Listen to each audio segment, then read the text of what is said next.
মৌলভীবাজারে দুর্লভ মর্ম বিরলের সন্ধান। চলুন এই সম্পর্কে বিস্তারিত জেনে নিই ফ্রিক নিউজে। ভিডিওটি ভালো লাগলে লাইক করতে এবং কমেন্ট করে আপনাদের মতামত আমাদের সাথে শেয়ার করতে ভুলবেন না কিন্তু। দেশের গভীর প্রাকৃতিক বনে প্রাণীটির বিচরণ আছে তা জানতেন বন্যপ্রাণী বিশেষজ্ঞরা, কিন্তু স্বাধীনতার পর জীবিত অবস্থায় দেশের কোথাও প্রাণীটির দেখা মেলেনি। তাই প্রাণীটি বিলুপ্ত হয়ে গেছে এমন আশঙ্কাও ছিল অনেকের। অবশেষে প্রাণীটির হদিশ মিলল মৌলভীবাজারের শ্রীমঙ্গলে।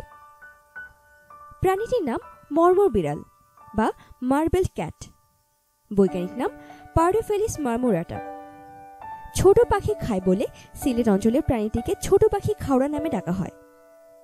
শ্রীমঙ্গলে বাংলাদেশ বন্যপ্রাণী সেবা ফাউন্ডেশনে যত্ন আতিথে বেড়ে উঠেছে প্রাণীটি। বছরাধিক কাল ধরেই এটি সেখানে রয়েছে, অথচ এতদিন কেউ জানতই না এটি মর্মর বিড়াল। তার পরিচয় ছিল সাধারণ বন বিড়াল হিসেবেই। বন্যপ্রাণী বিশেষজ্ঞ শরীফ খান শনাক্ত করলেন দুর্লভ মর্মর বিড়ালটি।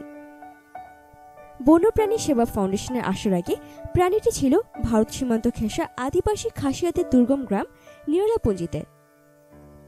বছরখানেক আগে খোঁজ পেয়ে সেটিকে নিয়ে আসেন ফাউন্ডেশনের চেয়ারম্যান সীতেশ রঞ্জন দেব।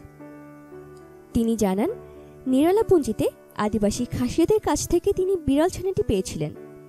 তখন এর বয়স 4 কি 5 দিন, চোখও ফোটেনি। ছানাটিকে বাঁচিয়ে রাখাই ছিল এক কঠিন বাস্তবতা।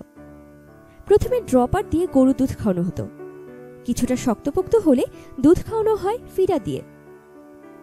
মানব শিশুর মতোই তোয়ালে দিয়ে জড়িয়ে ঘুম পাড়ানো হয়। এই ছানাটির বয়স এখন 14 মাস। এখন সে নিজেই নিজের খাবার খেতে পারে।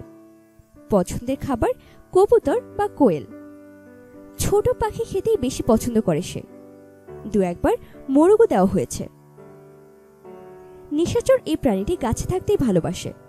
খাবারের সন্ধানে মাটিতে নেমে আসে।